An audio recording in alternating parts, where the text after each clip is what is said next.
బాబాయ్ మీ పేరు? కరిబల్ల బాబాయ్ మరి ఇప్పటి వరకు కూటమి పరిపాలన అనేది ఎలా అనిపించింది? బాగానే ఉంది. మరి ఇప్పుడు ఆగస్టు 15th నుంచి శ్రీశక్తి అనే పేరుతో మహిళలకి ఫ్రీ బస్సులు అనేది అందుబాటులోకి తీసుకొస్తున్నారు కదా బాబాయ్, ఎలా అనిపిస్తుంది? బాగానే ఉంది. అంటే ఈ ఫ్రీ బస్ వల్ల మరి ఒక నెలకు వచ్చేసరికి ఎంత సేవ్ అవ్వచ్చు అంటారు? ఏమన్నా డైలీ తిరిగే వాళ్ళు, ఉద్యోగాలకు వెళ్ళే వాళ్ళు ఉన్నారు. మళ్ళీ కొంతమంది ఊళ్ళోకి వెళ్ళేవాళ్ళు చాలా మంది ఉన్నారు. అంతా బాగానే ఉంటుంది. చాలా పెట్టుబడితో కూడిన విషయం.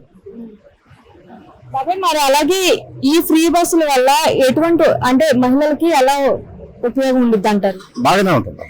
అన్నిట్లో ఏం సచ్చు లేదు, బాగానే ఉంటుంది. అంటే ఇప్పుడు కొన్ని బళ్ళకి టాటా ఏసీలకి కానీ ఆటోలకు కానీ వాటికి బాగా దెబ్బతింది. మరి ఎంత మంచి చేస్తున్నా కూడా గత ప్రభుత్వం వాళ్ళు ఎందుకు ఏం చేయట్లేదని చెప్పి విమర్శలు చేస్తూనే ఉన్నారు.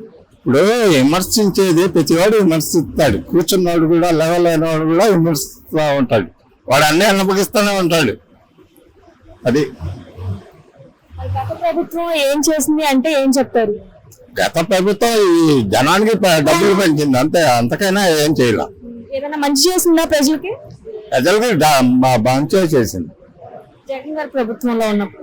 అవును, జగన్ ప్రభుత్వంలో ఈ ముసలి వాళ్ళకని ఇది 60 ఏళ్ళకి కానీ బాగానే డబ్బులు ఇచ్చింది, డబ్బులు పెంచింది అంతే, ఏం చేయాల. ఏమైనా కంపెనీస్ తేడం కానీ డెవలప్మెంట్ కానీ ఏమైనా ఉందా బాబు? ఏమీ లేదు, ఏమీ లేదు. మరి ఈ ప్రభుత్వం ద్వారా రాబోయే రోజుల్లో డెవలప్మెంట్ ఎలా ఉండబోతుంది? బాగుంటుంది. చంద్రబాబు నాయుడు బాగా చేస్తాడు, లోకేష్ కూడా బాగా చేస్తాడు. మరి ఏం చెప్తారు బాబాయ్, మంగళగిరిలో లోకేష్ గారిని గెలిపించుకున్నారు కదా, ఆయన పనితీరు ఎలా అనిపిస్తుంది? బాగుంది, పనితీరు బాగుంది. ఒక మాటలో ఏం చెప్తారు మరి కూటమి ప్రభుత్వం గురించి?